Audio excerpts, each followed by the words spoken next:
Hello, everybody, and welcome to this special Recruiter Zone episode. We are here with four great panelists. Simplicity will help me organise this. This is employment law changes and their impact on the recruitment industry. We've got up to an hour today, but we're going to keep this fast-paced, and we're really happy to take any of your questions. If you're watching us live on LinkedIn, I'm going to pop over there and share the link.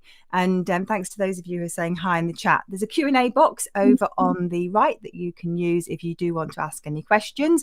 If any of my panelists disappear, like Simon just did, don't worry, I'm going to get them back and we will keep going. Today we're talking about employment law changes, their impact on the recruitment industry. My panel we've got Vincent, who is from Simplicity. I'm going to turn my mic down because it's a tiny bit loud.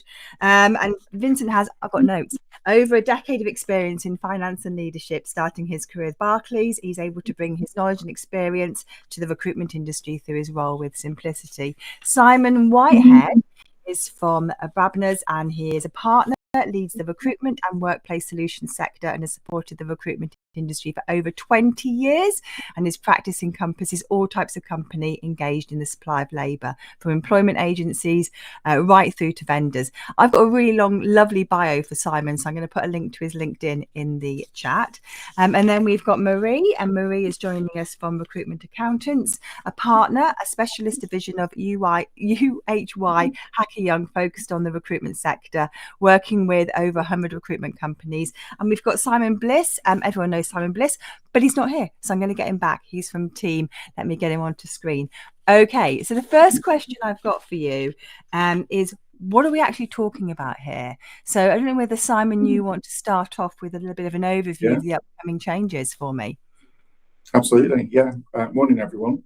Well, obviously, no one's missed the fact that we have a new government, new Labour government, and part of the Labour Party's manifesto, and they were fighting the government for the election, was ultimately about making work pay. And a lot of changes are proposed in respect of how employment will work in the UK, and specifically how that will impact on the recruitment sector, because obviously that's what we spend most of our time doing. So the big headline, if you like, in all of this is that the Labour government promised an employment rights bill within 100 days of coming into power. And that basically takes us to around about the 14th of October. So we're expecting to see this bill by the 14th of October.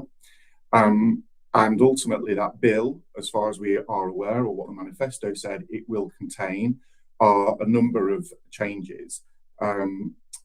Probably the biggest one, I would say, is around day one unfair dismissal rights. So at the moment, people have to work in their job for 2 years, continuous employment, before they have the ability to bring a claim for unfair dismissal. The proposal is that that claim will be able to be brought by any employee from day one. That's obviously massive. But at the same time, I wouldn't necessarily panic too much about that, because there is reference in the detail about probation periods and how probation periods will work. So if I was a betting man, I would put money on the fact that what we'll see is greater use of probation periods, and that ultimately you will have a probation period where it'll be easier to terminate someone's employment before the full-on unfair dismissal rights kick in at that point. We also have a pledge that they will look at banning 0 hours contracts. And, there is no definition of what a 0 hours contract is. It means different things to different people. But obviously, anyone that's involved in temporary worker supply, you could argue that that is a 0 hours contract, because there are no guarantees of any fixed patterns of work or fixed hours in respect of assignments. However, the mood music, and I will say that it is just mood music rather than anything definitive at this moment in time, is that they don't mean agency workers in respect of 0 hours. What they mean are 0 hours contracts that appear in the retail sector, hospitality sector. So basically employees that are sort of engaged on a very flexible basis. What we think might happen is that from an agency worker perspective, they might be kept out of that, but we'll just have to wait and see. The biggest issue for me really is around predictable hours. So again, under the Conservative government, they had proposed some legislation that basically said that people who had been on an assignment for, in their case, more than 26 weeks were entitled to make an application that they should have predictable hours. So, a temporary worker that's worked a 37.5-hour week for the last 26 weeks can basically turn around and say, well, I want a contract that guarantees me 37.5 hours a week moving forward. And under the proposed legislation that Conservative government were proposing, it was relatively easy to be able to say no from an employment business perspective. Employment businesses are in the business of supplying flexible labour, and clearly having to guarantee predictable hours is not necessarily going to fit in with that. However, that legislation isn't going forward, and we expect in the Employment Rights Bill there will be reference to a new piece of legislation, and the time period has been reduced now down to 12 weeks in respect of that, we understand, and we don't know what the reasons will be for rejecting that application. And then the other big one really in the Employment Rights Bill is going to be something around what they're calling the Fair Work Agency. So at the moment, the recruitment industry is regulated by the Employment Agency Standards Inspectorate, the GLAA, the Gangmasters Licensing Labour Abuse Authority, and to a certain degree, sort of HMRC from a national minimum wage, and then immigration from a Home Office perspective. What they're planning to do is bring together what they're terming a super regulator. So all those different disparate regulators that impact on the recruitment sector will be brought together into one Fair Work Agency. And really the devil will be in the detail, because what they're proposing in respect of that is probably quite far-reaching, or powers that reach further than we're used to as far as the regulators are concerned now. So the ability to go into businesses and to make orders, or to go in and change practices that they deem to be unlawful or incorrect. So that really is another one to watch. And then one which we think is going to get pushed into the long grass, because like every government, they've realised actually this is much more difficult in practice than in theory, is around single status. So within the manifesto, there was a commitment to ultimately do away with temporary worker status. So in the UK, we have employees, temporary workers, and self-employed contractors. And the plan is to get rid of temporary worker status, so that we will just then have employees and self-employed contractors. That is difficult to do. And as I say, my understanding is they appreciate now that is really difficult to do. So I suspect that will be further down the path as far as this government is concerned. But that is a really very high level summary of what we're expecting. And as you can probably tell, there's a lot there, and there's a lot of detail missing at the moment, unfortunately. But they're the headlines. There really is a lot there.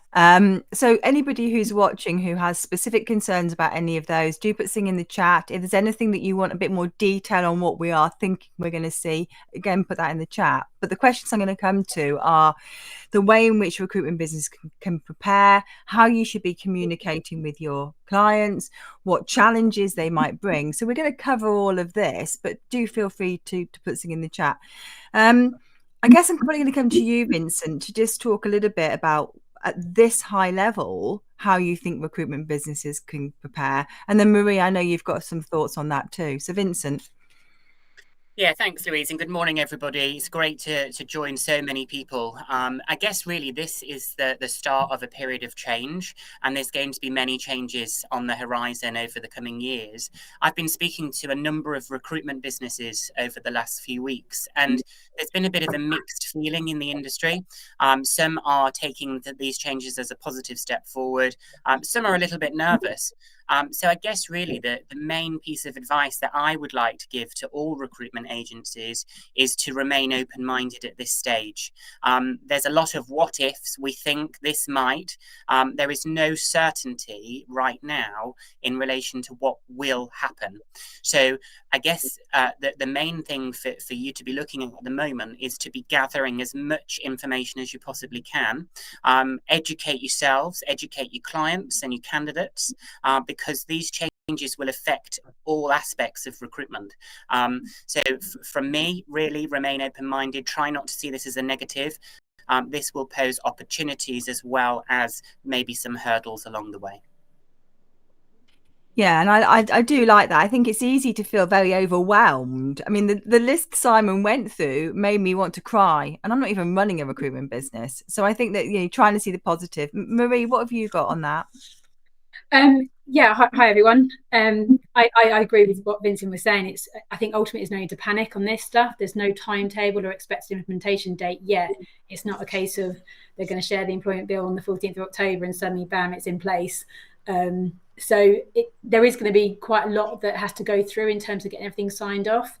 One thing that has really stood out for me on some of the changes that have come through, and it's a challenge that I'm constantly talking to clients about, is looking at the management of your internal team and the consultants' performance. I recently attended a roundtable event with quite a number of ambitious recruitment business owners, and one of the key challenges on that table around the table was actually dealing with poor performing consultants. And seeing this change come in play with this, you know, the idea that the 2-year rule isn't going to come into place, it's going to be a bit harder to get rid of people and addressing that poor performance. I think for me, to help prepare, I would look at your performance management system and how you're tracking performance of your key consultants, looking at when you're bringing on new starters, checking about the probationary period and what the contract says. I'm sure Simon can point in the right direction to support you with this, but it's not going to be as easy just to deal with those poor performance and help them exit your business very easily. And the other thing as well is, like I said, these changes aren't going to come into play instantly. So there could be a tidying up kind of exercise that you can do as an agency in terms of checking what contracts you've got in place, looking at what 0-hour contracts you have in place, if any, looking at what HR system you have, whether you need to outsource your HR maybe. There's things like that I would actually recommend doing. And then I'd also probably just add to that as well, that it was really interesting when you read the narrative and the detail around why they were looking at introducing day one rights for unfair dismissal. The real driver for that is, interestingly, is growth. So the perception or the understanding is that if they make it easier for people to have protection, that will encourage people to move. So if that is true, you would expect perm recruiters to be welcoming these changes with open arms, subject to what you say, Marie, with regards to obviously the difficulties managing your own team. We've run a number of roundtables, and I have to say that a real cross-section of different sizes and shapes of recruitment businesses. And I've yet to find one recruitment business owner who agrees with that sort of narrative, that ultimately it will make any difference or change the dial with regards to people going. I mean, as an employment lawyer, probably would, but then I'm not sort of your usual person in the job market. So I think that's really interesting, and we want to watch how that sort of pans out, whether that does come true or not. I think it's a challenge as well, because sometimes you take a punt on bringing someone on board. It could be, you know, a new graduate or something like that, and if it doesn't work out, you've got your arm up behind your back in dealing with it. Absolutely, and I think, you know, again, what we're hearing a lot of as well, and I've got some sympathy with this, and I can see the logic to it as well, is a lot of HR directors, people managers within recruitment businesses saying that they feel that these changes might make it more difficult for them to sort of develop the diversity within their own recruitment businesses, because, you know, recruitment business owners tend to have a very fixed idea of what works for them as far as a candidate is concerned, as a good consultant. And sometimes it can be a real challenge to get the managers to sort of think outside the box about someone that might not fit their perfect candidate, but actually might have some really good attributes that they could be developed into it.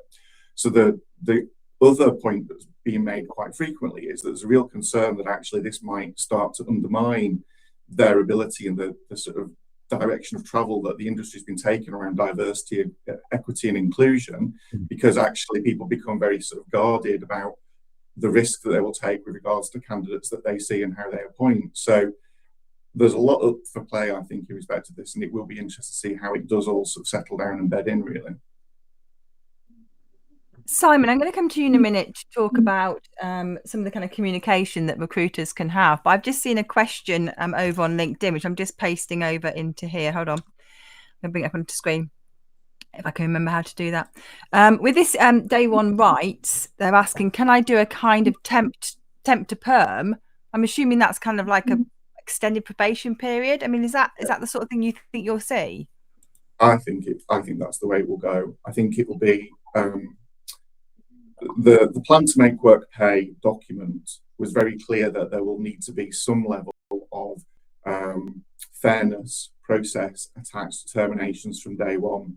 But I think where we will end up, and this is only my personal view, this is not based on any inside knowledge, but the sensible way of doing this would be to look at probation period.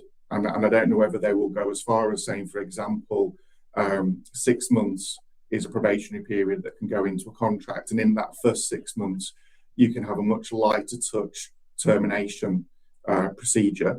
So, which could be as simple as, we've taken you on, these were the objectives, you're not reaching your objectives, we're going to have to end your employment, which is a sort of temp to perm type situation, in as much as you come in for that 6 month period, if it is 6 months, and then at the end of that probationary period, you're confirmed as a permanent employee.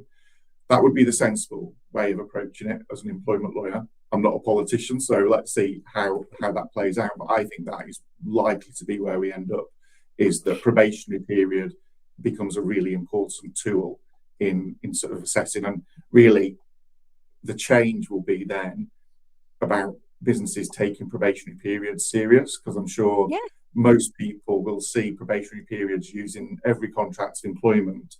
But, how often are they really properly sort of policed and adhered to? And I certainly have clients all the time that will ring me and sort of say, oh, well, we didn't really sort of apply our mind, or we've let the probationary period drift, and now we're in this position. And at the moment, as long as there's less than 2 years service, it's relatively easy to deal with that issue. But I do think that's where the change will come, is that people have to be much more mindful about the importance of the probationary period. And I think that potentially is a good thing, because it avoids that drift happening. It provides clarity for the candidate and the employee, and it gives the employer the ability to make sure that their business is performing the way that they need it to perform. I think that will also force effective communication, won't it? I'm sorry, Louise, there's a little bit of delay there. I'm definitely an advocate of the temp to perm.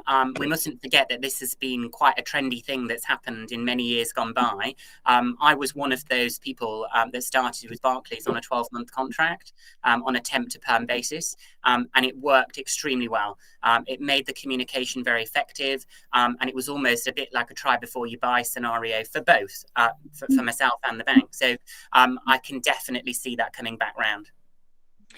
Indeed. Okay, Simon Bliss, thank you for joining us. The question I wanted to ask you, and everyone can pop into this one, is about, like, at this stage, what should we be thinking about in terms of communication with our clients, our internal staff, and our candidates? Yeah, thank you very much, Louise. I'm going to start with communication with the government, because I'm really pleased that APSCO and REC invited us to get involved with the Association of Label Providers, and we've written to the Secretary of State, Jonathan Reynolds, and copied in Angela Rayner as well, because we were concerned that they really didn't appreciate the value of the temporary workforce and contracting agencies in the UK. So I'll just give you a snippet of the key elements that we included in that letter, which went last week. We haven't had a reply yet, I should say. We write to underscore the vital importance of safeguarding temporary work agency and professional contracting in the United Kingdom. This sector is a cornerstone of our labour market, supporting approximately 1 million temporary workers every single day. And just the 5 key points we wanted to get across to them were, a temporary worker, as Vincent just explained, is a great pathway to employment, certainly for many individuals into the labour market. It opens doors for those that face barriers, such as young people, individuals returning to work after career break, or those transitioning from different careers. Often these roles lead to permanent employment, and they're hugely valuable. The DWP found that 8 of the 10 best businesses for in-work progression are recruitment businesses. The other thing we wanted to get across was economic resilience. The temporary agency work strengthens the resilience in the UK economy by enabling businesses continue operations during periods of uncertainty. If we look at some of the crucial role that temporary workers performed during the pandemic, where they kept essential services going, where the whole world would have stopped. And if you think about, some of the industries that absolutely rely on temporary workers, in both the private and the public sector, the NHS would fall apart without the support of the temporary workers. And a lot of it's down to work-life balance and individual choice. Many workers choose temporary agency work roles for the flexibility that they offer, which allows them to balance personal responsibilities if they're parents, etc., pursue education, or if they've got health issues. So we tried to get that across in our letter, because this is a consultation, and we do believe that the recruitment industry should be pushing back to influence some of the decisions and proposals being made.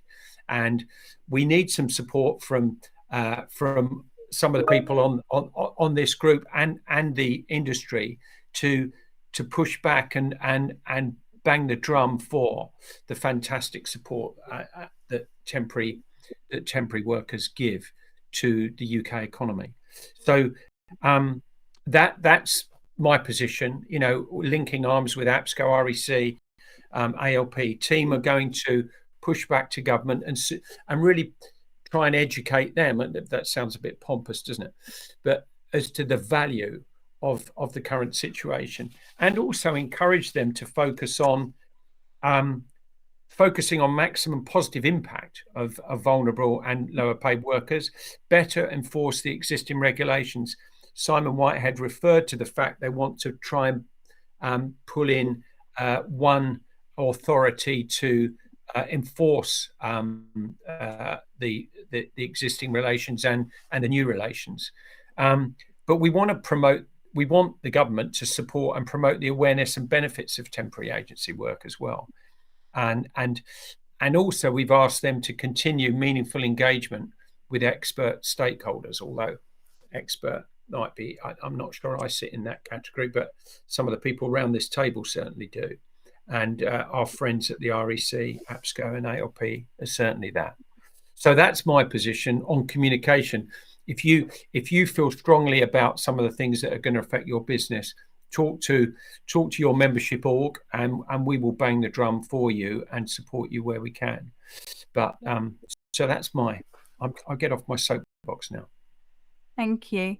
I've got a question over here in the chat, which I'm just going to bring onto the screen from Ian, which is, I think it's for you, Vincent, around contracts for when they remove temp worker status. Does Simplicity have a contract ready for the workers and for 0-hour contracts? Do we have some wording we can provide to clients? So this is perfect for this section on communication, and maybe suggesting it's an opportunity for them to move them to their payroll rather than the client's own.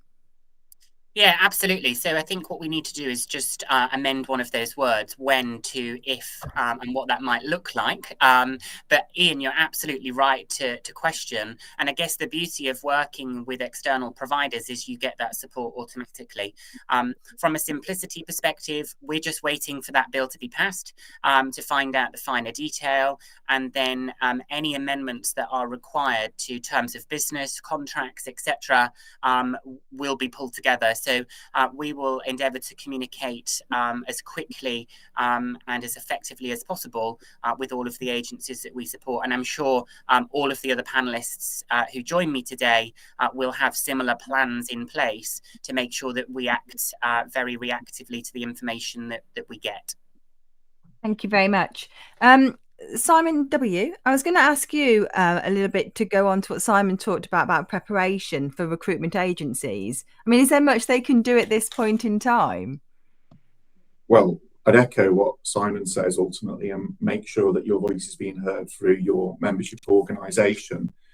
And I think the only thing you can do at the moment is education. So attend things like this, keep very firm eye on the direction of travel and what's happening. But also, really, really importantly, is start the education process with your clients, because A, it's great for building sort of collaboration and closer relationships with your end clients. But at the same time, depending on how and when all these changes come in, there can be no doubting that they are potentially sweeping, depending on some sectors and some clients. So the earlier you start talking to your clients about what's coming down the track potentially in a positive way, the better it will be from a long-term business relationship with that client. Yeah. And, at the moment, there is no magic answer. And it would be sort of remiss, I think, if people went out there trying to sell a solution at the moment, because it just doesn't exist, because we don't know what the problem's necessarily going to be. But, I've been around long enough to see that's how it works sometimes. And I think you've just got to be there, talking to your clients, making sure that your clients know exactly what's happening from an industry perspective, rather than relying on little bits of knowledge that may either be biased or ultimately may be there to try and sell a solution to a problem that doesn't necessarily exist at the moment. So keep close to your clients, keep talking, and make sure that you're educating yourselves. And then, as everyone said, as soon as we start to get the detail and we know what's going to happen when and what the detail needs to be, then there'll be a flurry of activity then to make sure that everyone knows the direction of travel. I think just to echo that, recruitment consultants are consultants, and I think it's being really proactive on that client communication. So making sure your internal team is educated on the changes. Well, if when they do come into play, or what communication that you can actually proactively go out to your clients, rather than waiting for your clients to come to you and ask what's the solution, is all I'd recommend. So it's similar to what Simon's saying, really. Yeah, and that is so true, is that you are a consultant, be consultative. Marie, I noticed in your notes you had the word umbrella scheme somewhere. So I'm going to ask you this question, which is came in from LinkedIn. Are there any specific changes planned relating to umbrella schemes? I think from a HMRC accountancy perspective, HMRC have really come down on a lot of umbrella schemes recently, more so than ever, to be honest. I've seen more inquiries than I've ever seen, and especially going up the supply chain. So there is a list of named tax avoidance schemes on HMRC that's constantly being updated. So I recommend you keep on top of that with any engagements you've got. I'd have a PSL in place as an agency, and constantly doing due diligence on your PSL to make sure that all the umbrellas are compliant with everything. Because if an umbrella company isn't compliant, it can come up the chain to you. And I've seen agencies that have been targeted and been fitted with a bill from HMRC because of that, when they've dealt with a non-compliant umbrella company. So keeping up to date with that. In terms of the employment bill changes, we've got to wait to see what's going to come out of this, as to see whether it's going to impact anything that umbrella companies are going to do and how they engage with clients. But I'm sure Simon can touch on that if there's anything that from a law perspective. Well, I think this is not necessarily in the bill at the moment, but it would not surprise me if we end up as part of the Fair Work Agencies, the super regulator. It would not surprise me if umbrellas become regulated as part of that super regulator, because depending on what their sort of modus operandi is going to be, I can't see how you will have an effective regulatory compliance body and not include umbrella companies. Now, I think generally that should be welcomed, and certainly our umbrella clients would welcome that, because it makes sure that the playing field is level, and that everyone is very clear about what a compliant and a good umbrella company looks like. Beyond that, I mean, there is potential certainly around day one dismissal rights, predictable hours. There are all things that are going to have an impact on an umbrella company as well as a recruitment business.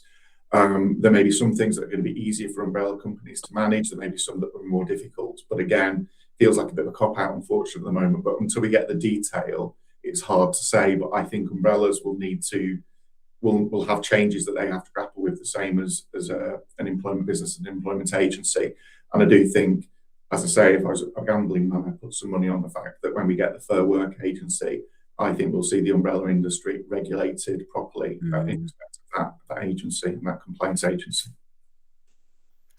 There's a comment in the chat from Alpa Zan, which is, I think we've touched obviously a little bit on the temp market and the changes around that. And I know Vincent, you've got a lot of interest in this, and maybe Simon Bliss as well. But I think what he's saying is that they've got an on-demand app platform providing casual work to job seekers. So they have a self-employee module supporting flexible workers. And what are our thoughts on the next 5 years, which might be quite long, in terms of flexible working, the self-employee module, and the business demand? I mean, there's a lot in there. Vincent, do you want to start to touch on it, and then I'll come to you, Simon Bliss? Yeah, and this links into a question that one of my agencies asked me yesterday in relation to tech and the advancement of tech. The question was, do you think there'll still be a need for agencies in the next few years? Which is not the question that's being asked here, but kind of does loop in. And my answer was absolutely yes, we do need agencies. There is definitely a requirement for agencies moving forward because people are people and they need to be managed in a certain way and provided with a service. However, what I do also firmly believe is that there is definitely a place for tech and it will allow our people to become much more efficient in how they operate and the service that we provide to our candidates and clients. In relation to the question we've got here from Alpa, I think that there is definitely a flexible approach that is needed. There is always going to be a requirement for a flexible opportunity between the candidate and the client. What that might look like is probably going to evolve over the coming years. So we have to remain open-minded and reactive to how those changes might affect the industries is really my advice at this stage. Simon Bliss? Yeah.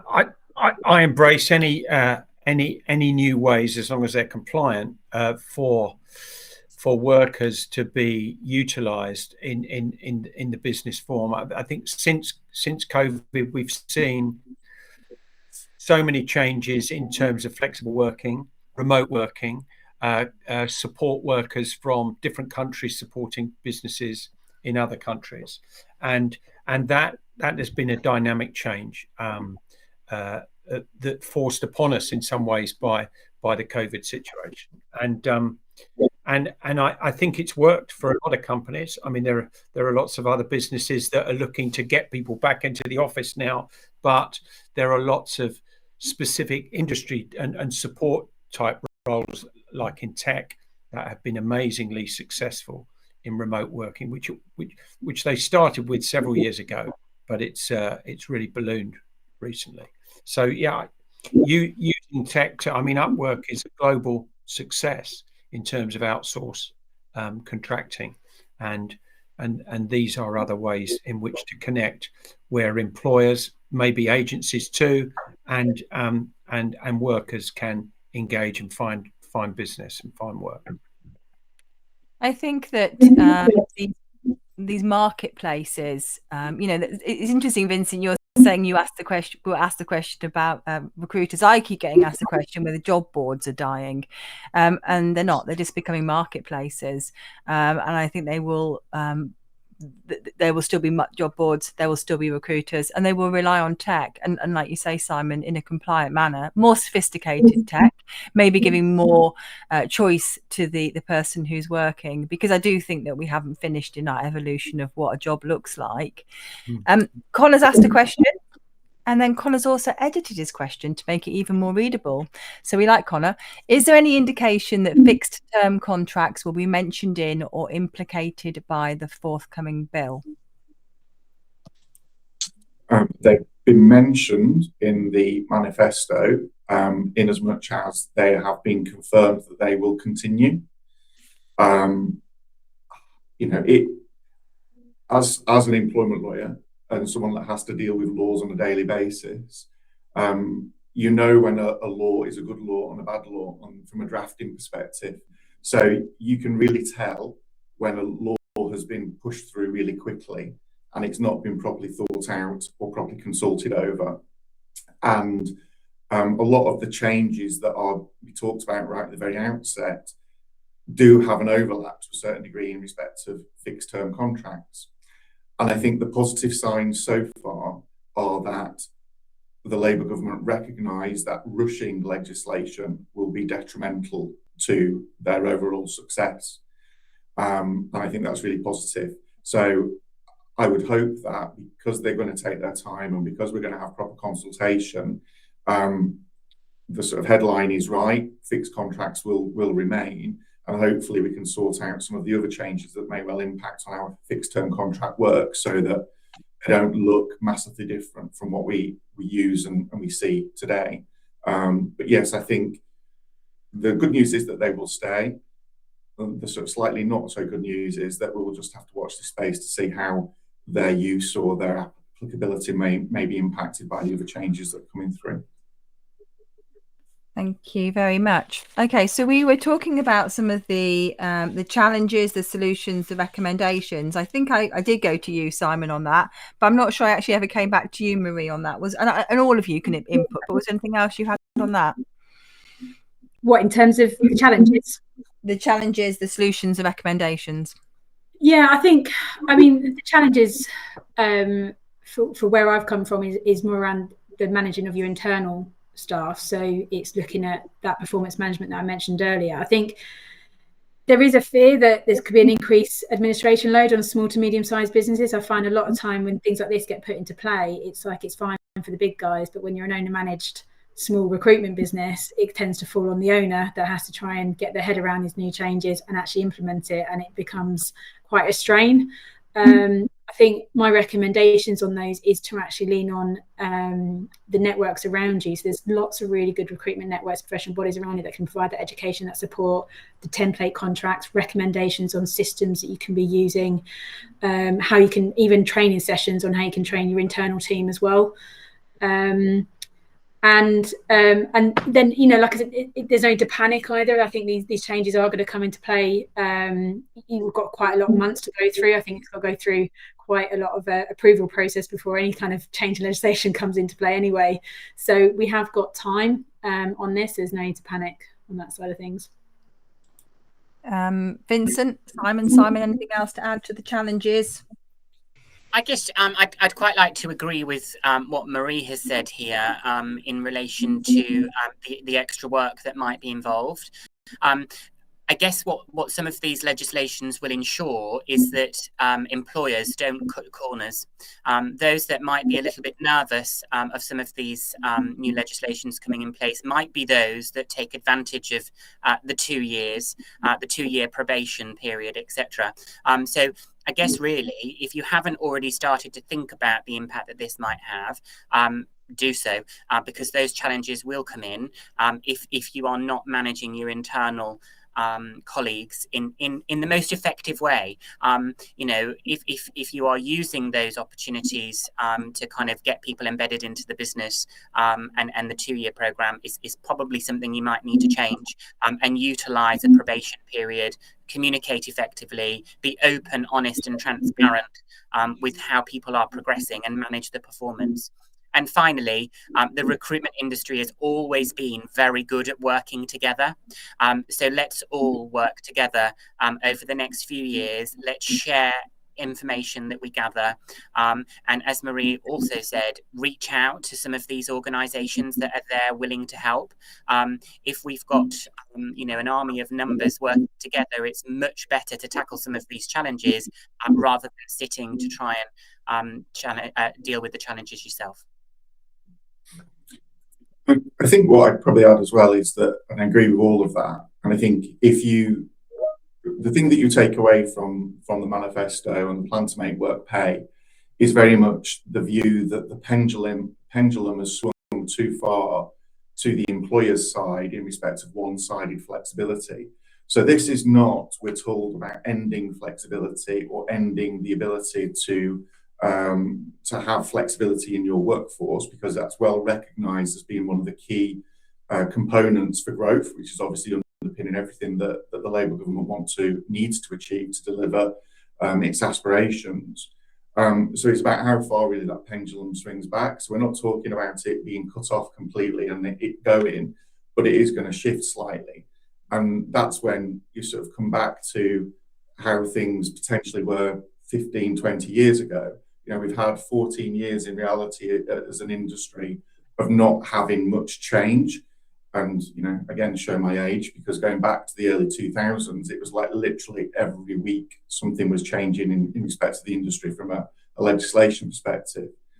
And I think as a challenge from a business perspective is going to be about making sure that compliance is at the core of everything that you do, both in respect of your clients, if you're supplying a flexible labour solution, and internally in respect of your own employees. And compliance costs at the end of the day. And therefore, that's a cost that we've not necessarily had to take hugely seriously for the last 14 years. And that will be a challenge, I think, in as much as educating clients that potentially, you know, the cheapest is not always the best. And I know as an industry, we've been doing that for a long time. And I know we get resistance, but I think it's going to have a really big push on the fact that, look, you know, the compliance is key to ensuring that we do this in the correct way. That has a cost, and that has obviously an impact on bottom line and charges. And it's how that's managed and how that's educated. I think that's going to be the real challenge for the industry, because we can't continue to sort of charge at the levels we have been and expect to have to comply with what potentially is coming down the track with regards to the legislative burden that we face. Thank you. Simon Bliss, anything else for you on the challenges, the solutions, the recommendations? Yeah, I'm a little concerned for some of the smaller agencies that have dabbled with a mix of perm and temp, and just wonder if some of those are going to shy away from the temp market and just stick to perm. I think the next we're going to come on to timeframes in a little while, so I think we can talk a little bit about that. I don't think there's any reason to panic yet. I think that the importance of temp and also the resilience of your agency business. It's good to have temp and contract with perm. It's wonderful resilience for the business and the value. So I think the importance of those temporary workers is key for the industry as well, and for the profitability of your business. So I think communication, engagement, knowledge, understanding, education. Let's keep in touch with what's changes, as Simon Whitehead has said, and understand that and educate your clients and involve them in the communication process over the next 12 to 18 months, I think it's going to be. Thank you. Simon, I'm going to come to you to ask about the timeframes, but I'm going to ask this one first. I don't know who wants to answer it, but this is perhaps I'll bring up the screen. What questions do I need to ask my CRM to ensure they're going to be able to support these changes? Is it too early to be talking to them about it? Probably. I would think I was just going to say, it depends on what you use your CRM system for. You know, with these changes, it's around your contracts of employment and how you're engaging with your temporary workers. It's your pay and bill system, it's your payroll system.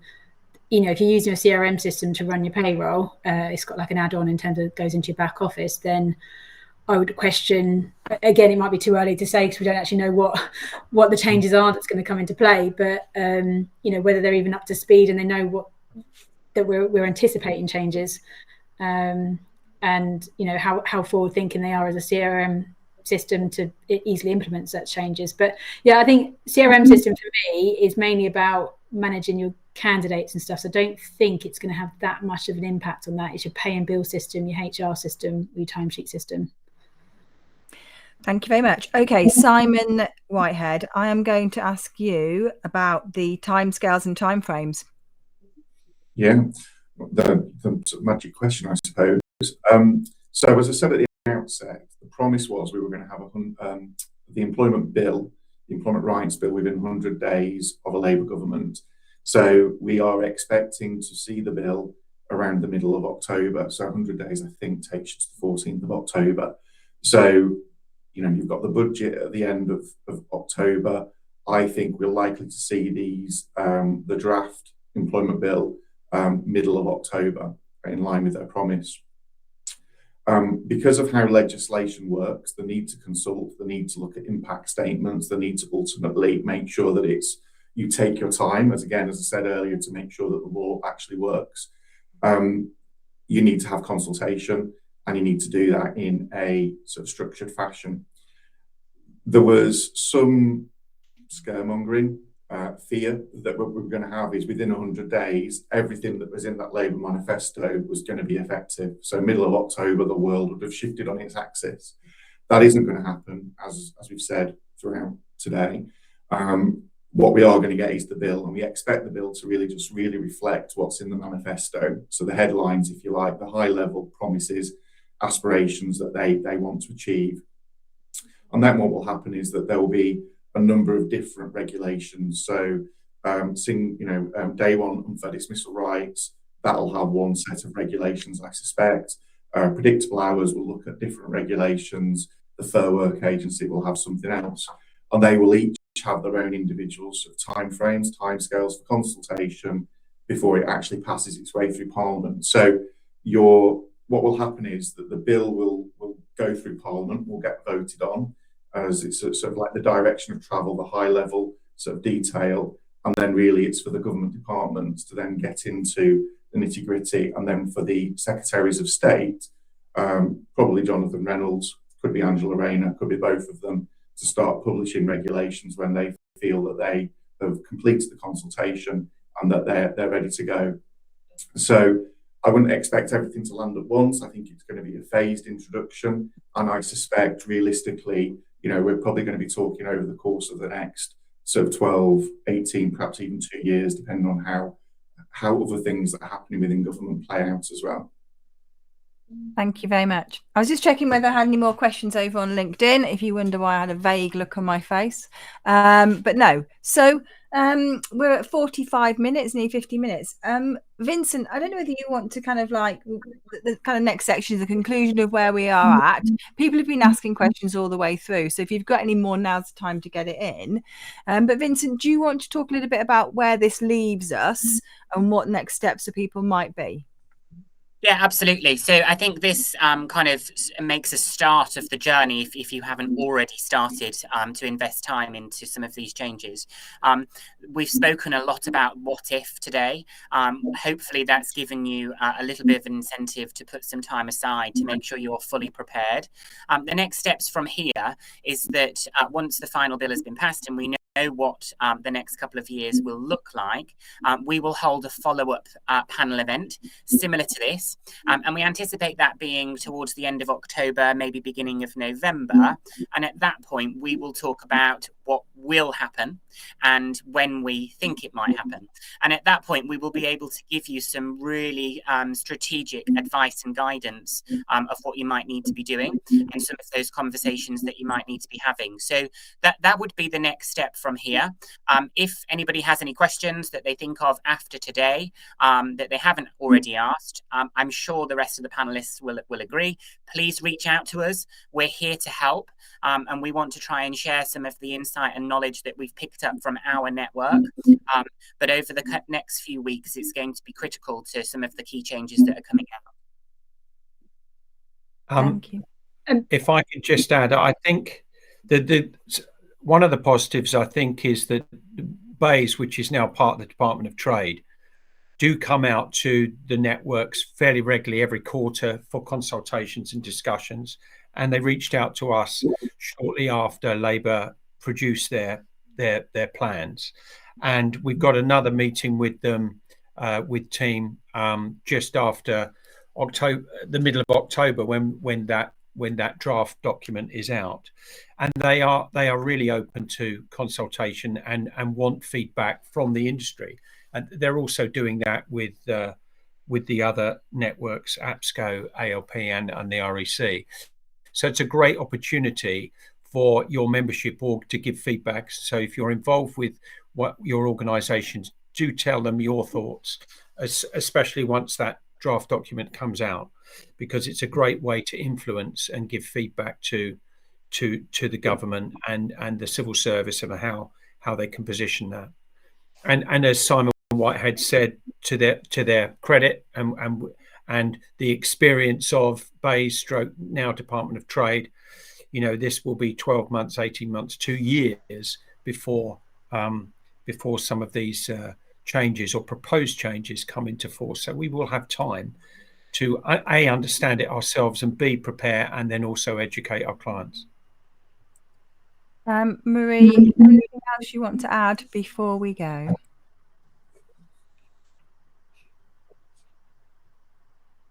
Oh, I'm not sure. We're having a bit of technical trouble with Marie.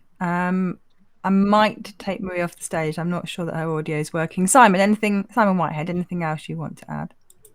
Yeah, I think, just hopefully the message that everyone has got listening to the last sort of hour is don't panic. And I think that has to be the really strong message that comes out of this is, this is probably a really good opportunity for the industry. And, it will be changed, and change is not always welcome.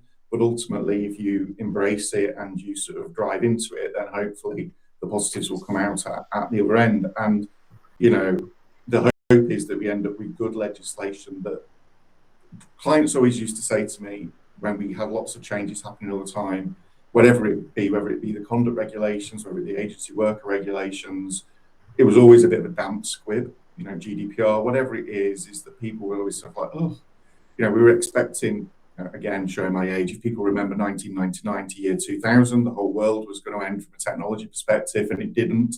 And everyone was like, oh, it doesn't feel like there's any real difference. And that's because it's good law, because ultimately we've had time to get used to it, as Simon Bliss has said, about understanding it, how it's going to impact on your business, talking to your clients, so that when the law comes in on that D-Day, the world doesn't end, everything continues, and hopefully everyone is in the position going, oh, that was a bit of a storm in a teacup. But the reality is you've done sort of 6 months, potentially hard to get the business ready to do it. And my hope is that's where we will be again now with how we start to introduce this legislation, because it is big. It is sort of massively different to how we've been used to working, but that's not necessarily a bad thing as long as you embrace it and you ultimately move forward with it, and you can take your clients with you, which is the key thing in all of this. Thank you, Marie. Sorry, I don't know how you bobbed on and off. Any other thoughts? Final thoughts? You say don't panic. A little mild panic of I went to go and find a useful link to share in the chat, and then suddenly everything disappeared.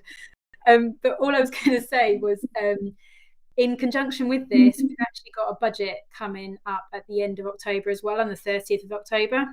And I think this comes hand in hand, because there could be some changes there that may impact temporary workers and new employees as well. Labour have confirmed that the headline taxes will stay the same, but there's a potential review of workplace pensions that could come into play in that, and it implies there could be something around the pension auto-enrolment regime. So if you engage with temporary workers directly as your employees, or you've got your consultants, there could be an impact there. And then I think, as I mentioned earlier, there's further scrutiny that's going on with your supply chain, with VAT fraud, and with tax avoidance schemes with umbrella companies as well, to keep up to speed with that. The link I was going to share was our margin calculator that we've got on our website, which, as these changes, if there is any change that come out of the budget, we'll update that as we go along. But just check in if there's any additional costs in terms of how you engage with your temporary workers could impact your margins. I'd recommend that you have a look at that to make sure that you suddenly don't wipe out your margin when you engage temporary workers. Fabulous. Okay, if you want to paste that in the chat without disappearing for me, and even if I'm too scared to be honest. I'll find it and do it. Okay, cool. So Vincent, do you want to do the final wrap up? Yeah, absolutely. So first of all, thank you very much to my fellow panelists. It's been great to have you here today, and I'm sure all of our attendees have taken something away from today. It's been great to have over 110 attendees join the webinar, and I'm sure there's many more that have been watching live. So a huge thank you to you all. Again, if you have any questions, please do let us know. We'll be sending up a follow-up email out to all of our attendees today with some useful links on, and we'll also send to you an invite to our next session, which will be towards the end of October, beginning of November. But yeah, Louise, thank you so much to you for hosting today as well. You do a fantastic job and make sure that everybody has the opportunity to speak. So thank you again on behalf of Simplicity. Thank you, everybody, and we'll see you all again soon. Bye-bye.